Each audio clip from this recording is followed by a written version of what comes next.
have a demonstration on table sitting. A particular table sitting that I am about to demonstrate with is the breakfast set over.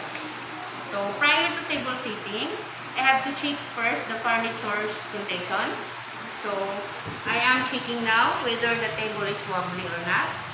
Same is true with our chairs, finding if they are wobbly, and once found they are wobbly, we have to look for another furnitures, the table and chairs. So both are in good condition. I have to wipe them now to make these furnitures free from dirt or to ensure the cleanliness of our table.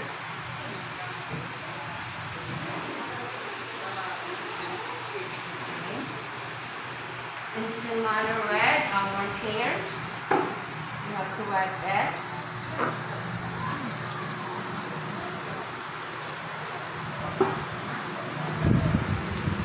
Okay. So that would be your initial action prior to laying the tablecloth in preparation for your table sitting task. So on this table I have here the mat and cloth, the chinawares, the flatwares, the glasswares, and the linens. So I will be laying now the tablecloth into our table. As you notice, our tablecloth is a double-sided tablecloth. So any of the sides of the cloth could be placed correctly at the table. Since this is a double-sided tablecloth, so any of the surfaces could be laid down at the table. So I'm holding one of the top corners of our tablecloth and trying to spot the center part of our table, wherein that center spot of our table will be our mark to place this one. And later you will notice why I have to spot the center part of our table. Okay, so I have placed now our tablecloth at the center part, then having one side into the other side. Okay, so that's it. So that is how you will lay down the tablecloth for you to have an even distribution of linens on the table. You need not to adjust the other side in order to make it even with the other side. That is one of the techniques as to laying down the tablecloth. And then, to remove the crest part of our table, which is visible right now, you have to use your knuckles. Okay? The knuckles. And to give an emphasis on each corner, our fingers, like that.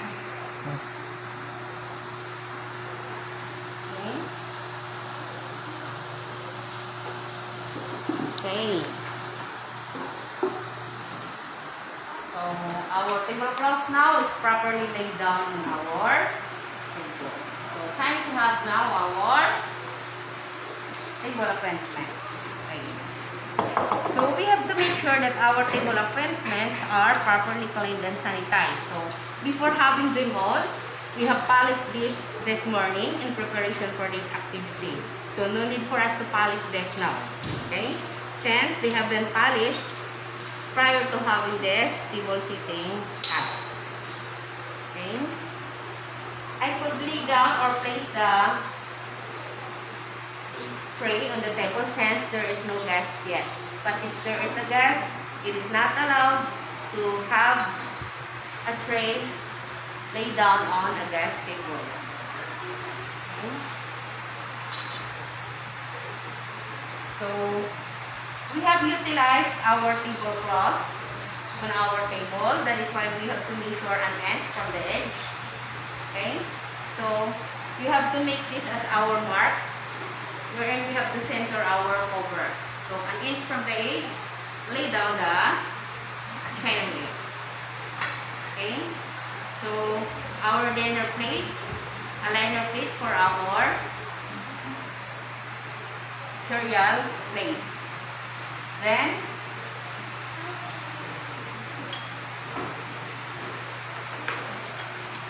for our flatwares, again 1 inch from the edge, then ½ inch from the chinaware, then our cereal spoon, our teaspoon, and our cup and saucer. At the left side, we have our dinner fork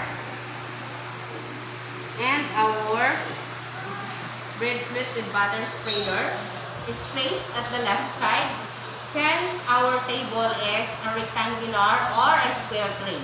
Take note, for a squared or rectangular tables, the bread plate with bread knife is placed beside the fork. If it is around, it is placed in here, on top. Okay? So, later I'll be telling you what would be the use of this one.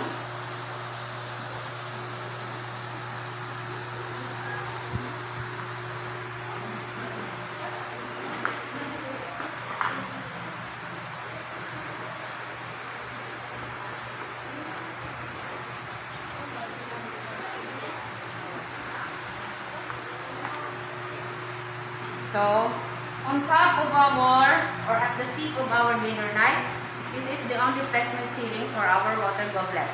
So, 1 inch or ½ inch from the tip of the dinner knife, you have to place your water goblet. And beside at the right side of your water goblet would be your juice glass. It could be placed that way or that way. Okay? Then, since it is a breakfast cover, we may have our primary set. Okay? So, this comprises our primary set. And since it's a breakfast cover, it is nice to have a bouquet of flowers, particularly for ladies that would awaken their senses. Having a bouquet of flowers on their table during breakfast. So, there is a bouquet of flower, a folded bouquet of flower placed on our goblet. And for our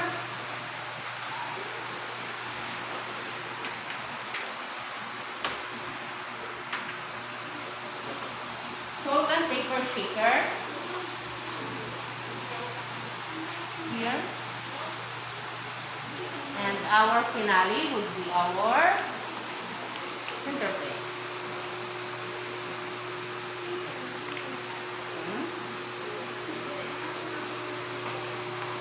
You can take across at the table since it is not occupied yet by a guest. Okay?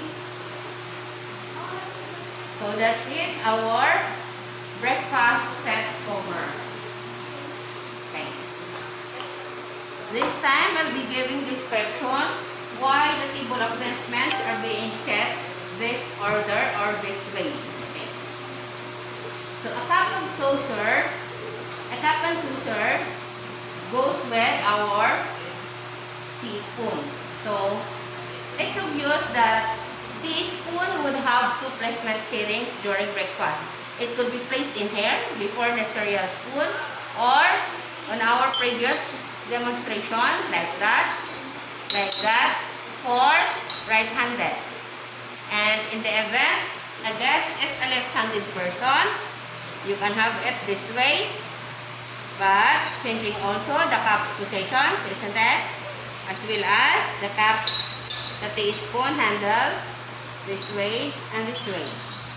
Am I correct? But if you are not given the permission to have that way, you may set that on required service procedure. Okay? So, our cup of coffee with teaspoon is best suited with bread during breakfast. Okay? Why we have coffee during breakfast? And our cereal go with our cereal plate with a liner. Example of cereals during breakfast, the covered oats, or when we have a rice porridge, the lugaw. Wherein the rice porridge, you could adjust the taste through adding a pepper or a salt. Okay? Or you may have our salt and pepper shaker for our main course during breakfast, wherein these two are the required flatwares. You will have to have only a pair of fork and a dinner knife during breakfast if only main courses are being served. But if there is a side dish, that would be the time that you have to add now the dinner spoon. Example of a side dish during breakfast, it could be in a form of a carb like garlic rice. You know what a garlic rice is? Yes. Okay, so we may adjust our cover, adjusting by adding. You could adjust the just cover by adding and by removing. This time we are adding. We are adding a dinner spoon which will be utilized for the main course. Main courses, it could be ham, fried eggs, with a garlic rice. Am I understood now? Okay. So, you may ask why we both have the juice. Wherein juice is best have while cooled or chilled, isn't it? Okay. Whereas our coffee, it is best served while on its hottest temperature. Okay? This is the reason. Since our coffee with bread serves as our appetizer for breakfast. Okay? And then, our juice is our beverage for our main course. Or it could be for our, what is this? Cereal. As well as the water. So those are the reasons why we both have the juice and the coffee during breakfast, since the two of them do have different temperature requirements. Nako ha? Okay? So, as to table setting, we have 6 factors that we must have an awareness. Okay. First, the cleanliness and condition of equipment. So, prior to this table setting, I have checked the condition of the tables and chairs, our furnitures. Diba, chinay ko? And then, I have ensured the cleanliness.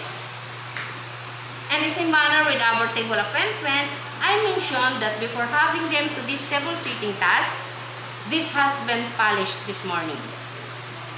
So, that is to ensure the cleanliness and condition of equipment.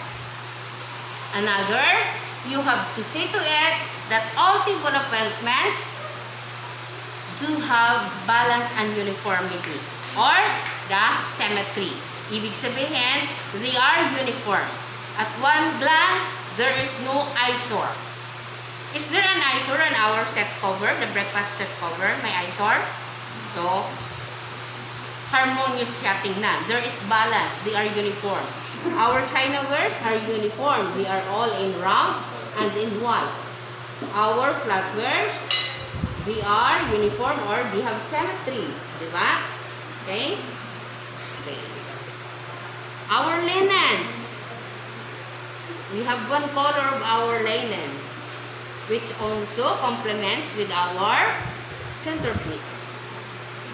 Okay? Another, the order. So, we have placed our table appointments according to order. That means, whatever will be eaten first, that is the table appointment that should be placed first. Meaning, the sample roll is Whatever is placed outside is the first dish to be eaten or to be served. So, on our set cover, the first flavor in here is a tablespoon, wherein intended for coffee, wherein coffee is best suited for our bread. Nakuha? And next, our cereal, which is intended for this. And lastly, we have our main course. Okay? That's it. Okay? Another factor for our table seating procedures is the evenly spacing of the table appointments. Are they crowded or they are evenly spaced? Evenly spaced or crowded? Let me hear your voices. Evenly spaced or crowded? Space. Spaced, correct.